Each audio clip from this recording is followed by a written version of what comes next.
മത്തായി എഴുതിയ സുവിശേഷം 5-ാം അധ്യായം അതിന്റെ 14-ാമത്തെ വാക്യമാണ് നാം ഇന്ന് പകൽക്കാലം ചിന്തിക്കാൻ ആഗ്രഹിക്കുന്നത്. അവിടെ ഇപ്രകാരം പറയുന്നു, നിങ്ങൾ ലോകത്തിന്റെ വെളിച്ചമാണ്. നിങ്ങൾ ആരാണ്?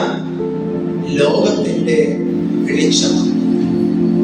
ക്രിസ്തു യേശുവിൽ അധിവസിക്കുന്ന ഒരു ദൈവ പൈതൽ, ക്രിസ്തു യേശുവിൽ ജീവിക്കുന്ന, ക്രിസ്തുവിനെ ആരാധിക്കുന്ന, അല്ലെങ്കിൽ ക്രിസ്തുവിനെ അനുഗമിക്കുന്ന, അല്ലെങ്കിൽ അനുസരിക്കുന്ന ഒരു ദൈവ പൈതൽ. ആ ദൈവ പൈതലിന് ഒരു പദവിയുണ്ട്. ആ ദൈവ പൈതലിന് ഒരു ശ്രേഷ്ഠതയുണ്ട്. എന്താണ് ശ്രേഷ്ഠത? അവൻ ലോകക്കാരനല്ല. മറ്റു മനുഷ്യരെ പോലെ ഇരുളിലല്ല അവൻ ജീവിക്കുന്നത്. അവൻ എന്തായി തീരുകയാണ്? അവൻ വെളിച്ചത്തിൽ നടക്കുന്നു. വെളിച്ചമായ പ്രവൃത്തികൾ, നീതിയുള്ള പ്രവൃത്തികൾ അവൻ ചെയ്യുന്നു. ആ നീതിയുടെ പ്രവൃത്തിയുടെ തുടക്കം അവനിൽ വസിക്കുന്ന ക്രിസ്തുവാണ്.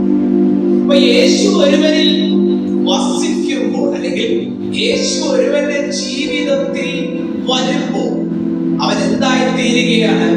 അവൻ വെളിച്ചമായി തീരുകയാണ്. എന്താണ് വെളിച്ചം? പ്രവൃത്തിയാണ്. പ്രവൃത്തി, വെളിച്ചം എന്ന് പറഞ്ഞാൽ പ്രവൃത്തിയാണ്. നീതിയുടെ പ്രവൃത്തി, നന്മയുടെ പ്രവൃത്തി. പക്ഷെ അവൻ ഇരുളിൽ ആയിരുന്നപ്പോൾ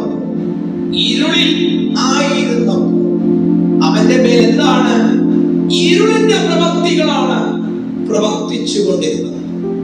ഇരുട്ടിലിരുന്നവൻ, ലോകക്കാരായിരുന്നവൻ, അല്ലെ, ലോകമനുഷ്യനായിരിക്കുന്നവൻ, അവന്റെ പ്രവൃത്തി എന്താണ്? ഇരുളാണ്. അവന്റെ പ്രവൃത്തി മരണകരമായിട്ടുള്ള പ്രവൃത്തി, തിന്മയുടെ പ്രവൃത്തിയാണ്. അനീതിയുടെ പ്രവൃത്തി ചെയ്ത് ജീവിക്കുന്നവനാണ്. പക്ഷേ അങ്ങനെ ജീവിക്കുന്നവരുടെ ഇടയിൽ ഇതാ സ്വർഗം പറയുന്നു, ക്രിസ്തു പറയുന്നു, നിങ്ങൾ ലോകത്തിന്റെ വെളിച്ചം. ഹല്ലേലൂയ. ഇരുട്ടിന്റെ പ്രവൃത്തികൾ ചെയ്തുകൊണ്ടിരിക്കുന്ന മനുഷ്യരുടെ ഇടയിൽ, തിന്മയുടെ പ്രവൃത്തി, അനീതിയുടെ പ്രവൃത്തി ചെയ്തുകൊണ്ടിരിക്കുന്ന മനുഷ്യരുടെ ഇടയിൽ നീതിയുടെ പ്രവൃത്തി, സത്യത്തിന്റെ പ്രവൃത്തി ചെയ്ത് നിങ്ങൾ വെളിച്ചത്തിന്റെ മക്കളെന്ന പദവിയിലേക്ക് ദൈവം നിങ്ങളെ കൊണ്ടുവരികയാണ്. Price the Lord, praise the Lord, hallelujah, hallelujah. ഞാൻ ആരാണ്? ഞാൻ വെളിച്ചത്തിൽ വസിക്കുന്നവനാണ്. വെളിച്ചത്തിൽ അധിവസിക്കുന്ന ഒരു ദൈവ പൈതലിന്റെ ജീവിതത്തിൽ ഇരുള് കടന്നു വരില്ല. എവിടെയെങ്കിലും വെളിച്ചമുള്ളിടത്ത് ഇരുട്ടിനെ നിങ്ങൾക്ക് കാണാൻ പറ്റുമോ? ഹലോ, എവിടെയെങ്കിലും നിങ്ങളുടെ വീട്ടിനകത്താകട്ടെ, നിങ്ങൾ പോകുന്ന ഇടമാകട്ടെ, അവിടെ എവിടെയെങ്കിലും ഇരുളായിരുന്ന ഒരു സാഹചര്യത്തിനകത്ത് ഒരു പ്രകാശം അവിടെ ജ്വലിപ്പിക്കാൻ ഇടയായാൽ അവിടെ എന്ത് വരുന്നില്ല? ഇരുട്ട് വരുന്നില്ല. ഇരുട്ട് വരുന്നില്ല. കാരണം അപ്പൊ ശ്രദ്ധിച്ചേ, നമ്മുടെ വീട്ടിനകത്ത് ഇരുട്ട് മാറണമെങ്കിൽ നമ്മളിൽ ഇരിക്കുന്ന വെളിച്ചം എന്ത് ചെയ്യണം? പ്രകാശമായി തീരണം. വീണ്ടും വാക്യം വായിച്ച് 15-ാമത്തെ വാക്യം.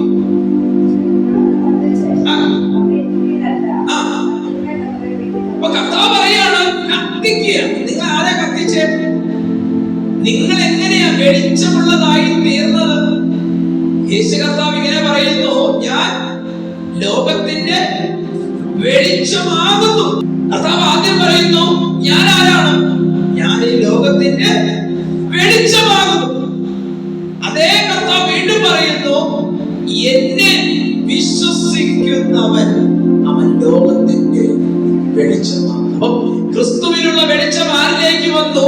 ക്രിസ്തുവിൽ ആയിത്തീർന്ന വ്യക്തികളിലേക്ക്. ക്രിസ്തുവിന് വസിക്കുവാൻ അവസരം കൊടുത്ത വ്യക്തികളിലേക്ക് എന്ത് വന്നു?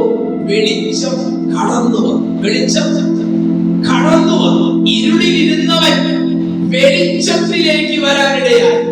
ഇരുളിലിരുന്നവൻ ക്രിസ്തുവിനെ കുറിച്ച് കേട്ടപ്പോൾ, ദൈവത്തെ കുറിച്ച് കേട്ടപ്പോൾ അവൻ എന്തായിത്തീർന്നു? വെളിച്ചത്തിലേക്ക് വരുവാനിടയായി. പ്രിയമുള്ളവരെ, നാമും വെളിച്ചത്തിന്റെ മക്കളാണ്. നാം ആരാണ്? വെളിച്ചത്തിന്റെ മക്കളാണ്. നിങ്ങൾ വെളിച്ചത്തിന്റെ മക്കളാണ്. നിങ്ങൾ എവിടെ ഇരിക്കുന്നുവോ, നിങ്ങൾ എവിടെ വസിക്കുന്നുവോ, അവിടെ എന്ത് വരില്ല? ഇരുൾ വരില്ല. ഇരുളിന്റെ പ്രവൃത്തികൾ വരില്ല. സ്തോത്രം, സ്തോത്രം. ഇരുളിന്റെ പ്രവൃത്തികൾ വരാതിരിക്കണമെങ്കിൽ ശ്രദ്ധിച്ചേ, നാം വീട്ടിനകത്ത് എങ്ങനെ ഉണ്ടായിരിക്കണം? വെളിച്ചം പടർത്തുന്നവനായിരിക്കണം. ഒന്നു മാറി മുന്നോട്ട് വിടാൻ കഴിയാതെ നമ്മെ ഇരുട്ടിൽ നിന്നും ഇരുട്ടിലേക്ക്, പ്രത്യാശയിൽ നിന്നും പ്രത്യാശ നഷ്ടപ്പെട്ടു പോകുന്ന സാഹചര്യത്തിലേക്ക് എന്ത് ചെയ്യണം? നമ്മെ വലിച്ചുകൊണ്ടു പോകുക. അതിന്റെ കാരണം എന്താണെന്നറിയാവോ? ആ പ്രകാശം, വിളക്ക് കത്തിക്കണം.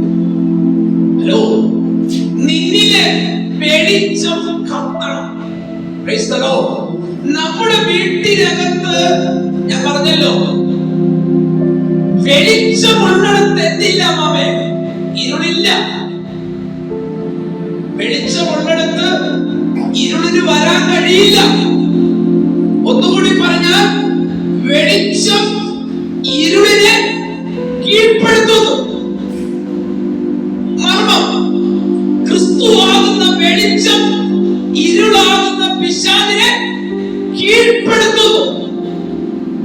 പിശാചിന്റെ പ്രവൃത്തികൾ ജയിക്കണമെങ്കിൽ, പിശാചിന്റെ പദ്ധതികൾ എന്റെ വീട്ടിനകത്തു നിന്നും മാറണമെങ്കിൽ, പിശാചിന്റെ അവന്റെ ചിന്തകൾ, അവന്റെ തന്ത്രങ്ങൾ എന്നിൽ നിന്നും, നമ്മുടെ ഭവനത്തിൽ നിന്നും, വ്യക്തികളിൽ നിന്നും മാറണമെങ്കിൽ ഈ പ്രകാശം ഇവനെ കീഴ്പ്പെടുത്തണം.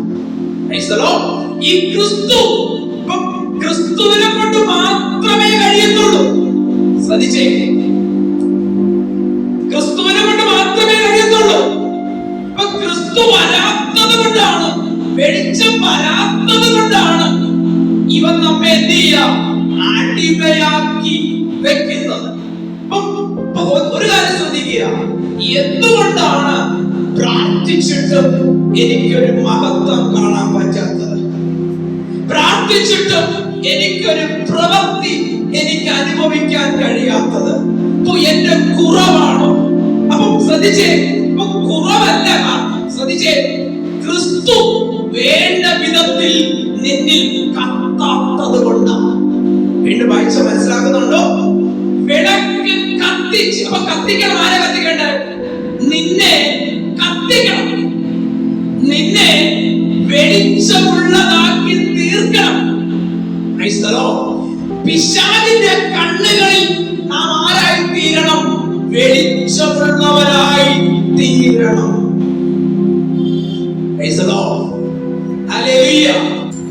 യോഹന്നാന്റെ സുവിശേഷം 12:35.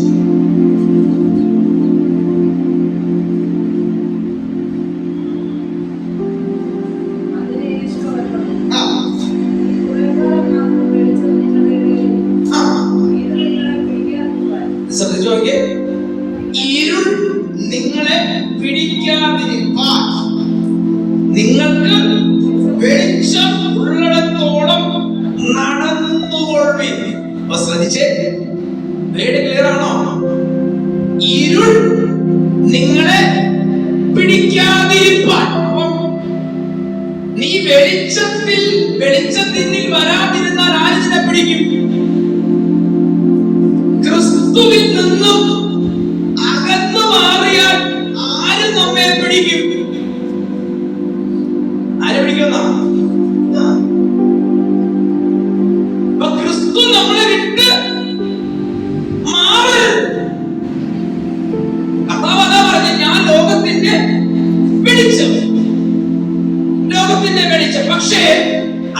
കർത്താവ് വീണ്ടും പറയുന്നു, നിങ്ങൾ ലോകത്തിന്റെ വെളിച്ചം.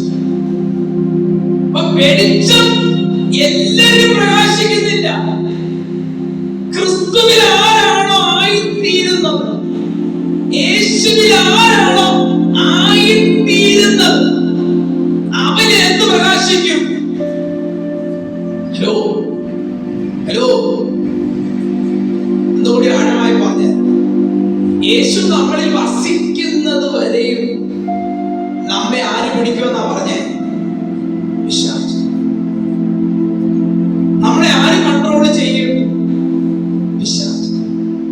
അപ്പൊ നമ്മളിൽ ഇരുളുന്ന ഈ പിശാചിന്റെ പ്രവൃത്തികൾ അല്ലേ നമ്മിൽ നിന്ന് മാറേണ്ടത്, നമ്മിൽ നിന്ന് മാറേണ്ടത് നാം ആരിലായിത്തീരണം?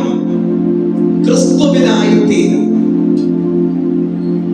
ക്രിസ്തുവിനായിത്തീരണമെങ്കിൽ നാം ക്രിസ്തുവിനോടൊപ്പം എന്ത് ചെയ്യണം? നടക്കണം. ക്രിസ്തുവിനെ അനുഗമിക്കണം.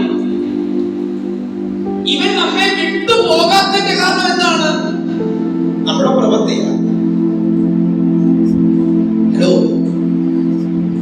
നിങ്ങള് ജഡത്തിന്റെ പ്രവൃത്തി ചെയ്ത, ലോകത്തിന്റെ പ്രവൃത്തി ചെയ്ത, ലോക ചിന്തകൾക്കനുസരിച്ച് നിങ്ങൾ ജീവിച്ച ഇരുള് നിങ്ങളെ പിടിക്കും.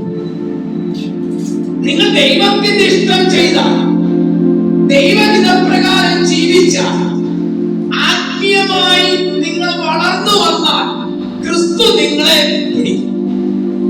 എന്റെ പിടുത്തം മനസ്സിലാവുന്നുണ്ടോ? നമുക്ക് തോന്നിയതുപോലെ ജീവിക്കാൻ കഴിയത്തില്ല. സ്തോത്രം. ഇതെല്ലാം ഒരു പ്രമാണം, പ്രമാണപ്രകാരം. പ്രമാണം വിട്ടാലോ ദൈവ കോപം നമ്മുടെ മേൽ ഇറങ്ങി വരും. ദൈവം നമ്മുടെ മേൽ വച്ചിരിക്കുന്ന അവകാശങ്ങൾ ദൈവം എടുത്തു മാറ്റും. 1 രാജാക്കന്മാരുടെ പുസ്തകം 11-ാം അധ്യായം 11-ാമത്തെ വാക്യം. യഹോവ ശലോമോനോട് അരുളി ചെയ്തെന്നാൽ, എന്റെ നിയമവും ഞാൻ നിന്നോട് കൽപ്പിച്ച കൽപ്പനകളും നീ പ്രമാണിച്ചില്ല. ശ്രദ്ധിച്ചേ, ഇപ്പൊ ദൈവത്തിന്റെ കൽപ്പന അനുസരിക്കാൻ വേണ്ടി, പ്രമാണം അനുസരിക്കാൻ വേണ്ടി ദൈവം തിരഞ്ഞെടുത്തവനാണ് ആരാണ്?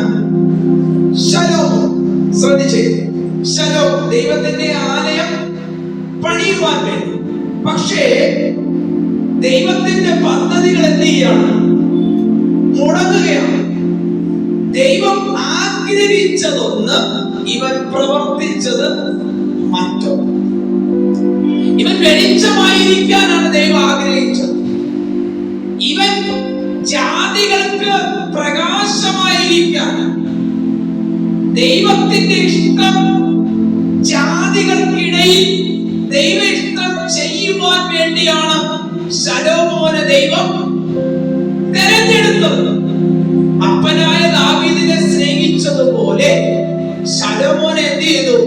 ദൈവം സ്നേഹിച്ചു. പക്ഷേ ദൈവത്തിന്റെ സ്നേഹം അവൻ തള്ളിക്കളഞ്ഞു. അപ്പൊ ദൈവത്തിന്റെ സ്നേഹം തള്ളിക്കളയെന്ന് പറഞ്ഞാൽ ദൈവത്തിന്റെ നിയമങ്ങളെ, കൽപ്പനകളെ, ദൈവവചനത്തെ അവൻ എന്ത് ചെയ്തു?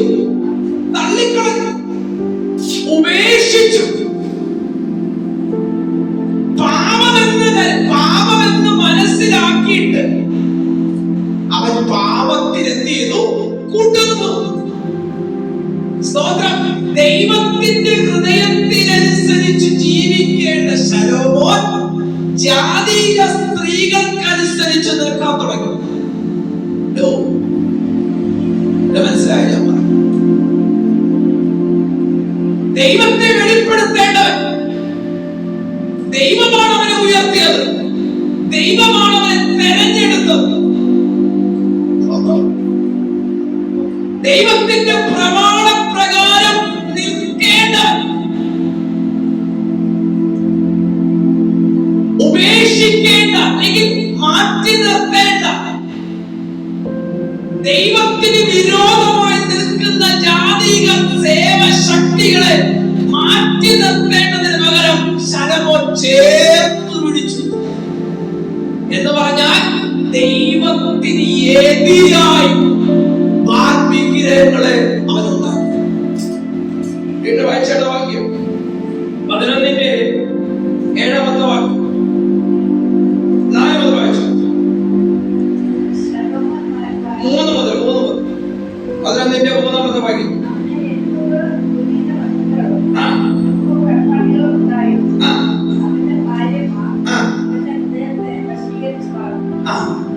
വശീകരിക്കുക. നമ്മൾ പിശാചിനെ കണ്ടോ? ലോകത്തിലേക്ക് നമ്മൾ എന്ത് ചെയ്യാം? വശീകരിച്ച് കളയാം. നാം വളർന്നു വന്നുകൊണ്ടിരിക്കുന്ന ആ സാഹചര്യത്തിൽ നിന്നും നമ്മെ പറിച്ചു കളയാം.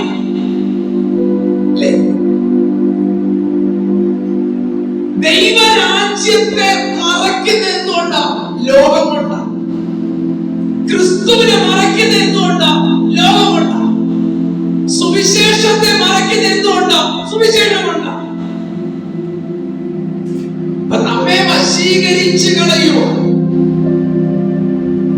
ശ്രദ്ധിച്ചേ, ക്രിസ്തുവിൻ നമുക്ക് നൽകിയ പ്രകാശം, ക്രിസ്തുവിൻ നമുക്ക് നൽകിയ മഹത്വം, നമ്മളെ വീട്ടിനകത്ത് ആ ദൈവമഹത്വം വെളിപ്പെടാതിരിക്കേണ്ടതിന്. കാരണം നീ വെളിച്ചത്തിലായാൽ മറ്റുള്ളവർ വെളിച്ചത്തിലാകും. നിന്നിൽ ക്രിസ്തു പ്രകാശമായി തീർന്നാൽ മറ്റുള്ളവരിലേക്ക് ആ പ്രകാശം കത്താൻ തുടങ്ങും.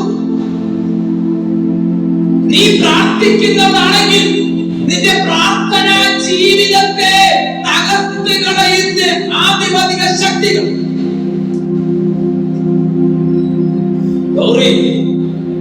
നിന്നിലുള്ള പ്രകാശം കെട്ടുപോകണം.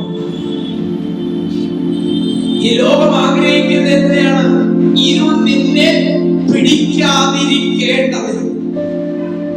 ലോകത്തിലുള്ള എല്ലാരും പിശാച് നോട്ടോ എന്റെ മക്കളെ, പ്രാർത്ഥിക്കുന്ന നിന്നെയാണ് നോട്ടം, ആരാധിക്കുന്ന നിന്നെ നോട്ടം, ദൈവകൽപ്പന അനുസരിച്ച് ദൈവത്തിന് വേണ്ടി നിൽക്കുന്ന നിന്നെ അവന് നോട്ടം. കാരണം എന്താണെന്നറിയാവോ? നിന്നിലൂടെ മറ്റുള്ളവർ രക്ഷ പ്രാപിക്കും. അപ്പൊ അവരെന്ത് ചെയ്യണം? നിന്നിലെ വെളിച്ചം കെട്ടുപോകണം.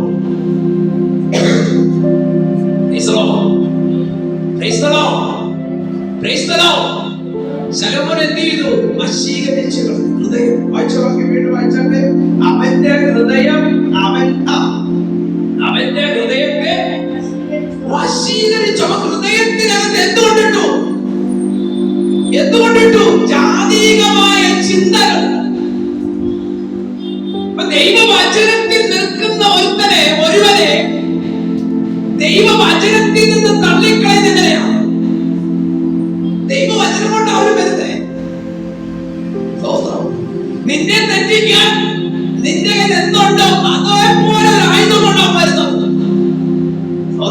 അതാ വേദപുസ്തകം പറഞ്ഞ സാത്താൻ താൻ വെളിച്ച ദൂതന്റെ. ഞാൻ പറഞ്ഞ് മനസ്സിലാകുന്നുണ്ടോ? നമ്മുടെ കണ്ണിനെ കുരുടാക്കി തീർക്കും. ശലോമോൻ അറിഞ്ഞില്ല, വശീകരിച്ചു. അവന്റെ ഹൃദയത്തെ ജാതീയ സ്ത്രീകൾ വശീകരിച്ചു, അവകാശമാക്കി. നേരത്തെ ഹൃദയം ആറായിരുന്നേ ദൈവത്തിന്റെ കരങ്ങളിൽ ഇരുന്ന ഹൃദയമാണ്. സ്വതന്ത്രം ദൈവത്തിനായി വിട്ടുകൊടുത്തവൻ. അടുത്ത വാക്യം ചോദിച്ചേ. ശലോമോൻ വയോധികനായപ്പോൾ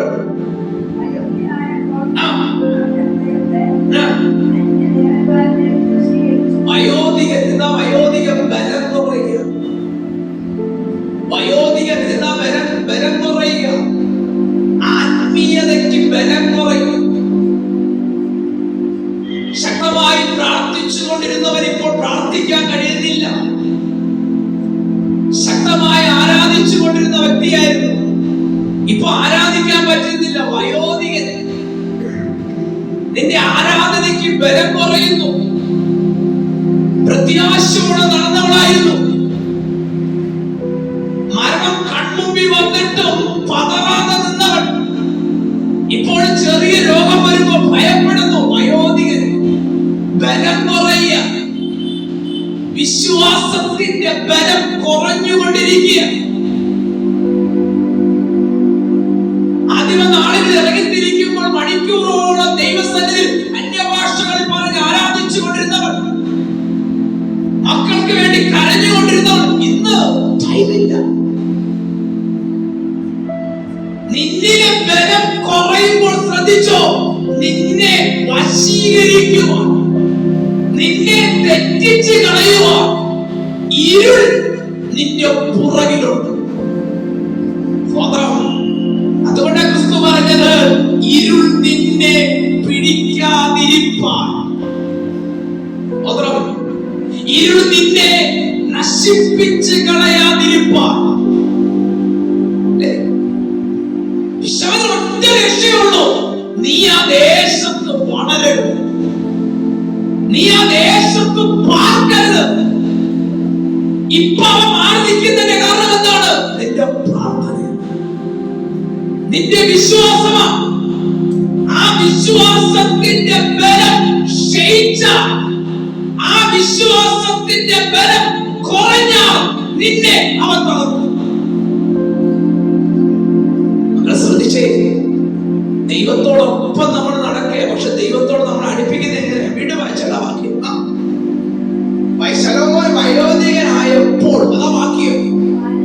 അവൻ ബലത്തോടിരുന്നപ്പോഴോ, അവൻ ബലത്തോടെ നിന്നപ്പോൾ അങ്ങനെ ആ വാക്യം എഴുതി വെക്കാൻ കാരണം എന്താണ്? വയോധികനായപ്പോൾ എന്ന് പറഞ്ഞാൽ ബലം കുറഞ്ഞപ്പോൾ എന്ത് സംഭവിച്ചു? ശത്രു അവനെ പിടിക്കാൻ തുടങ്ങി. നിന്റെ പ്രാർത്ഥന കുറയുമ്പോൾ ശ്രദ്ധിച്ചോ, ദൈവവുമായിട്ടുള്ള ബന്ധം കുറയുമ്പോൾ ആരാധന മുടക്കുക, ദൈവത്തിന്റെ സ്ഥാനത്തിന് അതിരി വയ്ക്കുക. അപ്പോഴെല്ലാം ശ്രദ്ധിച്ചോ, ഏറ്റവും പുള്ളി അപ്പുറത്ത് നിൽപ്പുണ്ട്.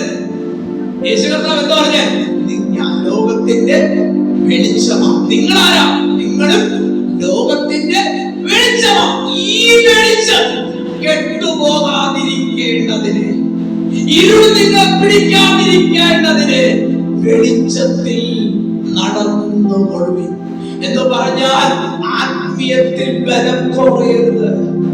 നീ ആരാധിക്കാൻ പോകും, ആരാധന ബലത്തോടെ ആരാധിക്കണം, പ്രത്യാശയോടെ നടക്കണം, വിശ്വാസത്തിൽ ക്ഷീണം തെറ്റരുത്. സ്വത്രം സ്വത്രം സ്വത്രം പറയാം. സ്തോത്രം. നാലാമത്തെ വാക്യം, ശലോമോൻ വയോധികനായപ്പോൾ എവരോട് വശീകരിച്ചേ? ദൈവഹിതമില്ലാത്ത പ്രവൃത്തികളിലേക്ക്, ഇരുളിന്റെ പ്രവൃത്തികളിലേക്ക് നമ്മൾ ഒരിക്കൽ ഉപേക്ഷിച്ചതിലേക്ക് എന്ത് കൊണ്ടുപോവാം? നമ്മുടെ ഹൃദയം ദൈവകൽപ്പനയ്ക്ക് വേണ്ടി നിന്നിരുന്ന ഹൃദയം ഇപ്പൊ ആരുടെ കയ്യിലിരിക്കുക? പിശാചിന്റെ കയ്യിലിരിക്കുക. ദൈവ വഴിയിൽ നടന്ന ശലോമോൻ ഇപ്പൊ ജാതിക സ്ത്രീകളുടെ ഹൃദയപ്രകാരം നടക്കുകയാണ്. അവരൊക്കെ കണ്ടുപോ, ഈ ദൈവത്തിൽ നിന്നും പറിച്ചു മാറ്റി അവരുടെ ദേവദേവ ശക്തികളിലേക്ക് എന്ത് ചെയ്യാം? ഇവന്റെ ഹൃദയത്തെ കൊണ്ടുപോവുകയോ. ശ്രദ്ധിച്ചേ, ബോഡിക്ക് മാറ്റമില്ല, ഹൃദയത്തിലാ മാറ്റം. ബോഡിക്ക് മാറ്റമൊന്നുമില്ല, ഹൃദയത്തിനകത്താ മാറ്റം. നീ ദൈവത്തെ വിശ്വസിച്ചത് എങ്ങനെയാ? ഹൃദയം കൊണ്ടാ. നീ ദൈവത്തെ സ്വീകരിച്ചത് എങ്ങനെയാ? ഹൃദയം കൊണ്ടാ. നീ കർത്താവിനെ രക്ഷകനായി അംഗീകരിച്ചത് എങ്ങനെയാ? ഹൃദയം കൊണ്ടാ. ആ ഹൃദയം നിന്നിൽ നിന്നും മറ്റൊരു വ്യക്തിയുടെ ഹൃദയത്തിലേക്ക് മാറരുത്. ഒന്നുകൂടി ആഴമായി പറഞ്ഞാൽ, ദൈവഹിതപ്രകാരം ജീവിക്കുന്ന നമ്മുടെ ജീവിതം ദൈവഹിതമില്ലാത്ത വഴിയിലേക്ക് നമ്മുടെ അവയവങ്ങൾ മാറരുത്. സ്തോത്രം പറയുന്ന വാഗുണ്ട്, പിശാചിനെ പുകഴ്ത്തരുത്. സ്തോത്രം. കൈകൊണ്ട് ആരാധിക്കുന്ന കൈകൊണ്ട് മറ്റുള്ളവരെ വേദനിപ്പിക്കരുത്. ദൈവത്തിന്റെ ചിന്തകളിൽ ജീവിക്കുന്ന നാം, സ്വർഗീയ ചിന്തകളിൽ ചിന്തിക്കുന്ന നാം, പിശാചിന്റെ ചിന്തകൾക്ക് അവസരം കൊടുക്കരുത്. മനസ്സിലായോ? ഇമ്പോർട്ടന്റ് ഹൃദയമാണ്. ആ ഹൃദയത്തിനകത്ത് ഒരുവൻ ഇരിപ്പുണ്ടായ ക്രിസ്തു.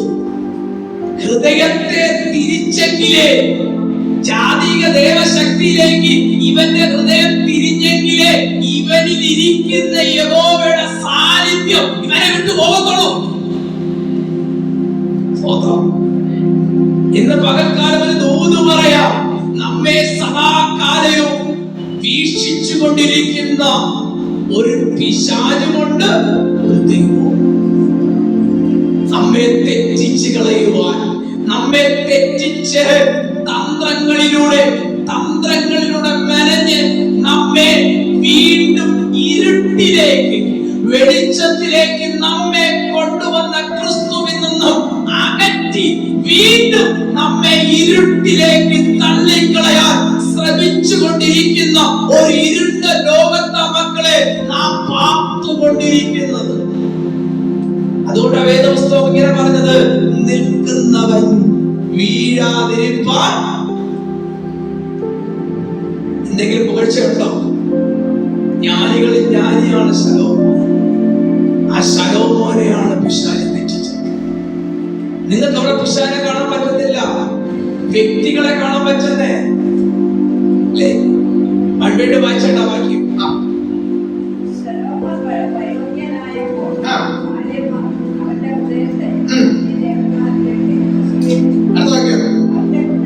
അവന്റെ ഹൃദയം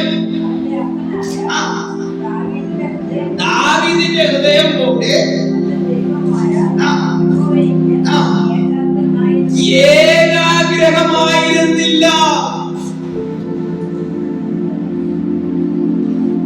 അതാ പൗലോസ് പറഞ്ഞത്,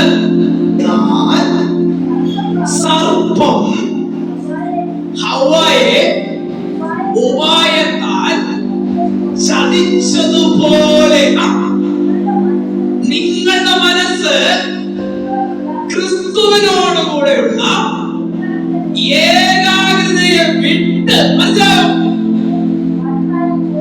വഷളായി പോകുമോ എന്ന് വെച്ച് ഞാൻ ഭയപ്പെടുന്നു. പരിശുദ്ധാത്മാവ് നമ്മെ നോക്കി പറയുക. പിടിയോ? പഴയ നിയമം പുതിയ നിയമം ചേർന്ന് വചനം ആത്മാവ് പ്രസംഗിക്കുമ്പോ രണ്ടും ഒന്നായിട്ട് വരത്തുള്ളൂ. നിങ്ങൾ വിചാരിക്കാതെ അവന്റെ ഹൃദയം. ശ്രദ്ധിച്ചേ, ഇമ്പോർട്ടന്റ് ശരീരത്തെ കൺട്രോൾ ചെയ്യുന്നത് ആരാ? ശരീരത്തിന്റെ ഡ്രൈവർ ആരാ? ഒരു മനുഷ്യനെ പൂർണ്ണമായി കൺട്രോൾ ചെയ്യുന്നത് ഹൃദയമാണ്. ഹൃദയത്തിന്റെ ചിന്തകൾക്കനുസരിച്ച ബോഡി പ്രവർത്തിക്കുന്നത്. ഹൃദയത്തിനകത്ത് ആരുണ്ടായിരിക്കണം? ക്രിസ്തു. ക്രിസ്തു ഹൃദയത്തിൽ വസിച്ച ആ ശരീരം മുഴുവനും ക്രിസ്തുവിനെ പ്രദർശിപ്പിക്കും. ഹൃദയത്തിൽ പിശാചിനാലോ നിന്നിലൂടെ, നിന്റെ ശരീരത്തിലൂടെ പിശാചിന്റെ മോഹങ്ങൾ പ്രദർശിപ്പിക്കും. എവിടെ? ലോകത്തിൽ.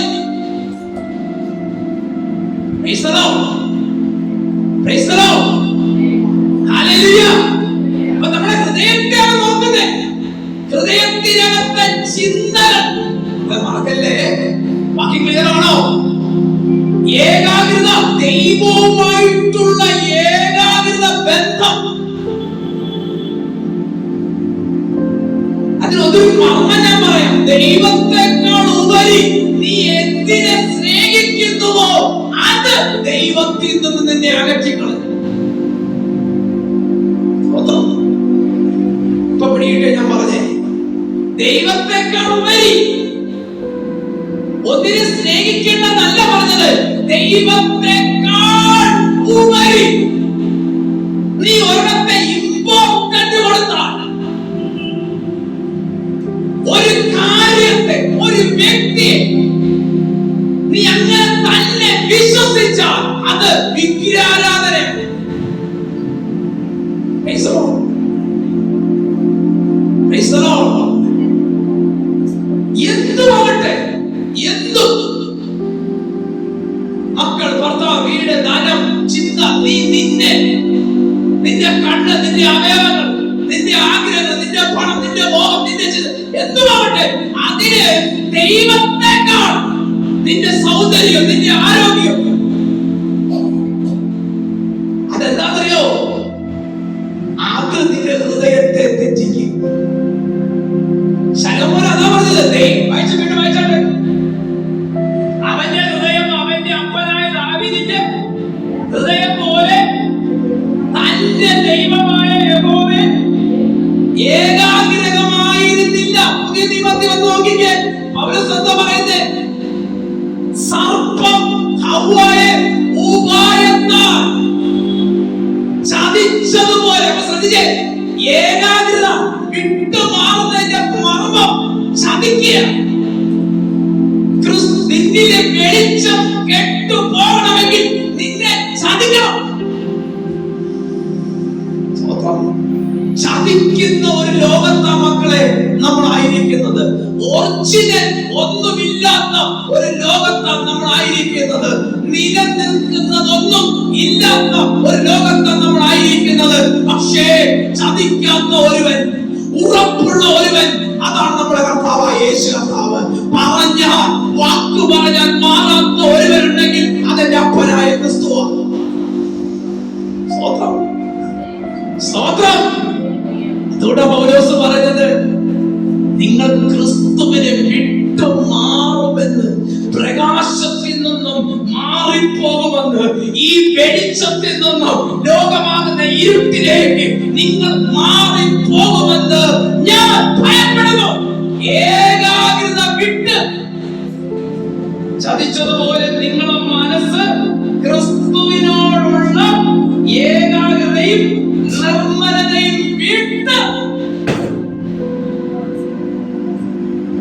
ശലോമോൻ വഷളായി പോയി.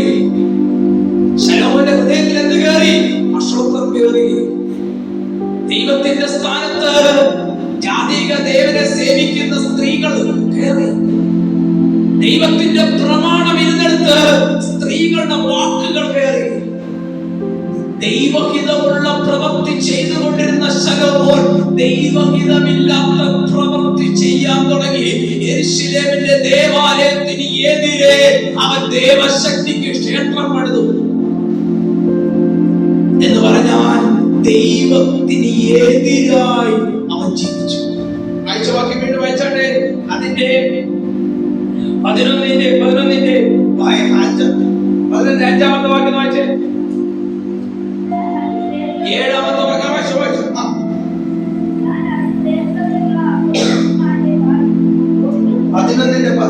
ഒന്ന് രാജാക്കന്മാരുടെ പുസ്തകം 11-ാം അധ്യായം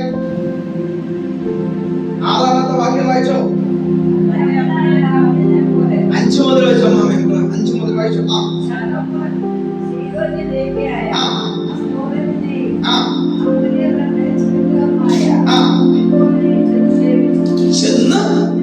ചെന്ന്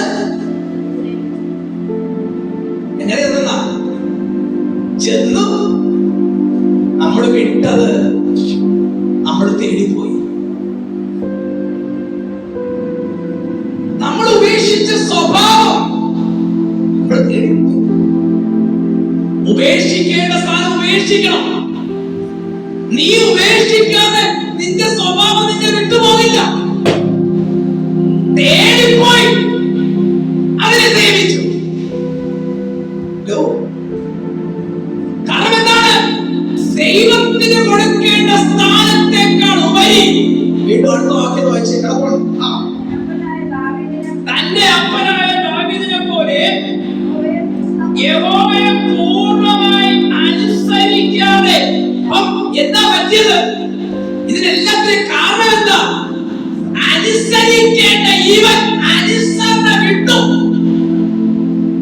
നമ്മുടെ പ്രകാശം, വെളിച്ചം നമ്മളിൽ നഷ്ടപ്പെട്ടു പോകാതിരിക്കണമെങ്കിൽ നാം ദൈവത്തെ അനുസരിക്കണം. എപ്പോഴും ഞാൻ പറഞ്ഞേ,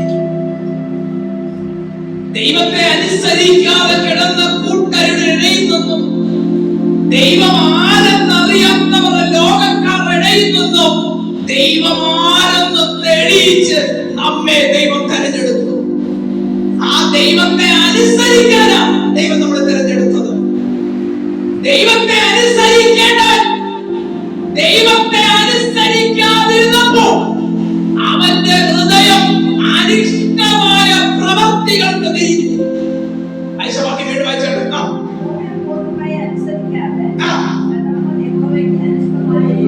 അനുസരിക്കേണ്ടവൻ അനുസരിച്ചെങ്കിൽ അനിഷ്ടമായത് ചെയ്യുമായിരുന്നു. അതുകൊണ്ടാണ് പൗലോസ് പറഞ്ഞത്, നിന്നെ തെറ്റിച്ചു കളയുന്ന ഒരു ലോകത്താണ് നിങ്ങൾ ദൈവത്തെ അനുസരിക്കണം. നിങ്ങളിൽ കത്തിക്കൊണ്ടിരിക്കുന്ന പ്രകാശം, ലോകത്തിന്റെ വെളിച്ചം, ആ ക്രിസ്തു നിന്നിൽ കത്താതിരുന്നാൽ ഇരുൾ നിങ്ങളെ പിടിക്കും. ഇരുളെന്താ മാമെ വിട്ടു പോകാത്തത്? എന്നിൽ ആ പ്രകാശം നല്ലവണ്ണം കത്താത്തത് കൊണ്ടാണ്. എന്നിൽ ആ തേജസ് നല്ലവണ്ണം കത്താത്തത് കൊണ്ടാണ്. കത്തണമെങ്കിൽ എന്ത് ചെയ്യണം? ഞാൻ ഒന്നുകൂടി കത്തിക്കാൻ വിട്ടുകൊടുക്കണം. അതാ കർത്താവിന്റെ വചനം പറഞ്ഞത്, ആരും വിളക്ക് കത്തിച്ച് നീ ഇന്ന് രാത്രി ഇന്ന് പകൽ ഉറപ്പില്ലേ, കർത്താവേ നീ എന്നെ ഒന്ന് കത്തിക്കണം. എന്നിലെ വിളക്ക് ശോഭിക്കാതിരിക്കുന്ന എന്താണോ കുറവ്, ആ കുറവിനെ അടിച്ചാണ്. സ്തോത്രം. അടുത്ത വാക്യം വായിച്ചാട്ടെ. രാജാക്കന്മാരുടെ പുസ്തകം 11-ന്റെ 7-ാമത്തെ വാക്യം വായിച്ചു. അന്ന് ശലോമോൻ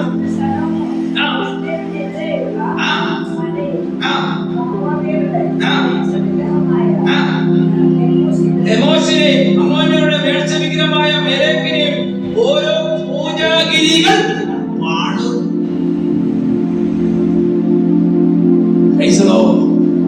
വെളിച്ചം അണഞ്ഞ നമ്മിൽ കത്തിയ വെളിച്ചം കെട്ടുപോയാൽ, അടുത്ത വാക്യം പറയുന്നു, അതിനുശേഷം സംഭവിച്ചത് എന്താണ്? അടുത്ത വാക്യം വായിച്ചേ. അതിനുശേഷം പറയണ 8-9 വാക്യം വായിച്ചേ. തനിക്ക് 2 പ്രാവശ്യം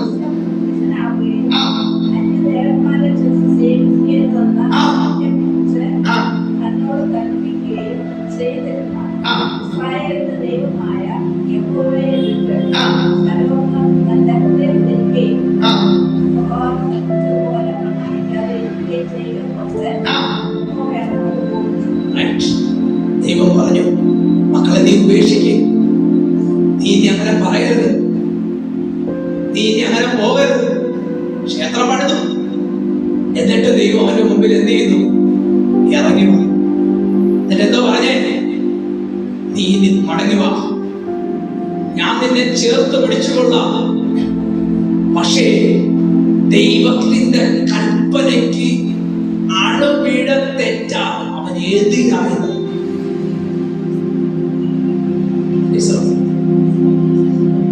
ഇതുവരെ ദൈവം കോപിച്ചിട്ടില്ല. പക്ഷെ ഇപ്പോൾ ദൈവം പറയുന്നു, ദൈവം അവനോട് കോപിച്ചു. വായിച്ചാട്ടെ. തനിക്ക് 2 പ്രാവശ്യം പ്രത്യക്ഷനാകുകയും അന്യദേവന്മാരെ ചെന്ന് സേവിക്കരുതെന്ന് കാര്യത്തെ കുറിച്ച് തന്നോട് ചോദ്യം. ബാക്കി ക്ലിയർ ആണോ? നമ്മുടെ ചില കുറവുകൾ, നമ്മുടെ ചില പ്രവൃത്തികൾ ദൈവം ക്ഷമിക്കുന്നത് എന്തിനാണെന്നറിയോ? ഇനി നീ പറയരുത്, ഇനി നീ അത് ചിന്തിക്കരുത്. നീ അത് ചിന്തിക്കുന്നത് കൊണ്ടാ ശത്രു നിന്നെ പിടിക്കുന്നത്.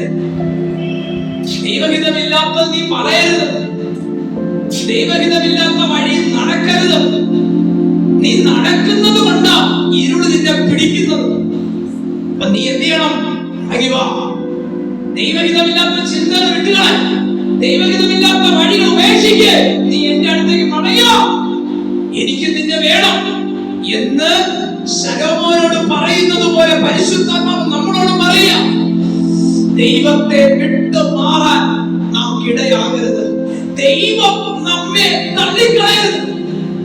മനുഷ്യനല്ല നമ്മളെ ചേർത്ത് പിടിക്കുന്നത്, ദൈവമാണ് നമ്മെ ചേർത്ത് പിടിക്കുന്നത്. മനുഷ്യൻ നമ്മെ മറക്കുമ്പോൾ മറക്കാത്തത് ദൈവമാണ്.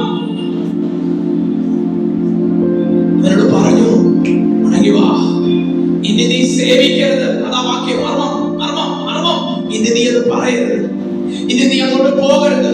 ഇനി നീ ആ വ്യക്തിയോട് കൂട്ടുകൂടരുത്. ഇനി ആ വഴി നടക്കരുത്. അതിലേക്ക് ചേർന്നതല്ല പറയാം. നീ വീണ്ടും വീണ്ടും വീണ്ടും വീണ്ടും അതേ പ്രകാരം ചെയ്താൽ ദൈവം കോപം വരും. നമ്മൾ കളയേണ്ടത് നമ്മൾ കളയണം. ദൈവം ഒരിക്കലും ആഗ്രഹിക്കുന്നില്ല നീ നശിക്കാൻ. ഇസ്രായേൽ സേവിക്കുകയും ചെയ്യരുത്. ഇസ്രായേലിന്റെ ദൈവമായ യഹോവയെ വിട്ട് ശലോമോൻ തന്റെ ഹൃദയത്തെ തിരിക്കുകയും യഹോവ കൽപ്പിച്ചത് പ്രമാണിക്കാതിരിക്കുകയും ചെയ്തതുകൊണ്ട് യഹോവ അവരോട് കോപിച്ചു. നീ ദൈവവുമായിട്ടുള്ള ബന്ധമല്ല, പാസ്റ്റർ വിശ്വാസിയായിട്ടുള്ളതല്ല, നീയും ദൈവവുമാണ്. കർത്താവിനോട് ചോദ്യം, കർത്താവേ എന്താ എന്റെ കുഞ്ഞുങ്ങൾ ഇങ്ങനെ കിടക്കുന്നത്? എന്തുകൊണ്ട് എന്റെ വീട് ഇങ്ങനെ കിടക്കുന്നത്? എന്റെ കുറവാണോ? ഞാൻ മടങ്ങി വരാപ്പാ. ഞാൻ മനസ്സിനെ തിരിക്കാൻ ഒരുക്കമാ. എന്റെ ഹൃദയത്തിലെ ചിന്തകൾക്ക് മാറ്റം വരുത്താൻ ഞാൻ ഒരുക്കമാ. ഇത്രയും എന്നെ ഉയർത്തിയത് കൊണ്ട് ഇനി എന്നെ താഴ്ചയിലേക്ക് നീ തള്ളിക്കളയരുത്. നിന്നിൽ കത്തിക്കൊണ്ടിരിക്കുന്ന വെളിച്ചം അത് കെട്ടുപോകാതിരിക്കണമെങ്കിൽ ആ വെളിച്ചത്തിന്റെ ശോഭ അധികമായി ശോഭിക്കണം. അടുത്ത വാക്യം വായിച്ചോട്ടെ. യഹോവ ശലോമോനോട് അരുളിച്ചെയ്തത് എന്തെന്നാൽ, എന്റെ നിയമവും ഞാൻ നിന്നോട് കൽപ്പിച്ച കൽപ്പനകളും നീ പ്രമാണിച്ചില്ല എന്നുള്ള സംഗതി നിന്റെ പേരിൽ ഇരിക്കൊണ്ട് ഞാൻ രാജത്വം നിന്നിൽ നിന്നും നിശ്ചയമായി പറിച്ച് നിന്റെ ദാസന് കൊടുക്കുക. ദൈവം നിനക്ക് വേണ്ടി വച്ചിരിക്കുന്ന വാഗ്ദത്തങ്ങൾ, praise the Lord, praise the Lord. ദൈവം നമുക്ക് വേണ്ടി നമ്മുടെ തലമുറകൾക്ക് വച്ചിരിക്കുന്ന വാഗ്ദത്തങ്ങൾ നമ്മൾ കാരണം ഉടച്ചു കളയരുത്. ദൈവത്തിന്റെ വചനത്തെ പറഞ്ഞേ, ദൈവ കൽപ്പന നീ വിട്ടത് കൊണ്ട് എന്റെ രാജത്വം നിന്റെ മേൽ നിന്ന് അതിനെ പറിച്ചു കളയാം. എന്റെ മർമ്മം എന്തെന്നറിയോ? ദൈവത്തിന്റെ സന്നിധിയിൽ നിന്നും ശലോമോനെ തള്ളിക്കളഞ്ഞു. ഇന്ന് ഈ പകൽ ആത്മാവിൽ പറയണം, എന്നിലെ വെളിച്ചം കെട്ടുപോകരുത്. വാക്യം വായിച്ചാട്ടെ. നിങ്ങൾ ലോകത്തിന്റെ വെളിച്ചം. അടുത്ത വാക്യം, അടുത്ത വാക്യം. വിളക്ക് കത്തിച്ച് പറയീഴല്ല തണ്ടിന്മേലത്രേ വയ്ക്കേണ്ട. അടുത്ത വാക്യം. അപ്പോൾ വീട്ടിലുള്ള എല്ലാവർക്കും പ്രകാശിക്കും. Praise the Lord, praise the Lord. നമ്മിലെ പ്രകാശം വീട്ടിലുള്ളവർക്ക് പ്രകാശമായി തീർന്നില്ല എങ്കിൽ നമ്മിൽ ഇരുട്ട് വരും. ഒന്നുകൂടി ആഴമായി പറഞ്ഞ് ഞാൻ നിർത്താൻ ആഗ്രഹിക്കുക. നിന്നിൽ വെളിച്ചം കത്തേണ്ടവണ്ണം കത്തിയില്ലെങ്കിൽ വീട്ടിലുള്ള ഇരുള് നിന്നെ പിടിക്കും.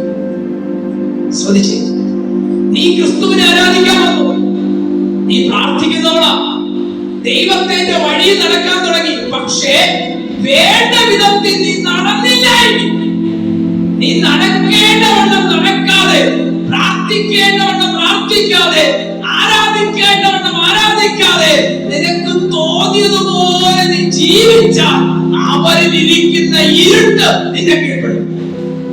നിന്റെ വീട്ടിനകത്തെ ഇരുട്ട് നിന്നിൽ കീഴ്പ്പെടുത്താതിരിക്കണമെങ്കിൽ നിന്നിലെ വെളിച്ചം വീട്ടിനകത്ത് കാണാം. കണ്ണുകളടയ്ക്കാം, ഒരു നിമിഷം ഒന്ന് സമർപ്പിക്കാം.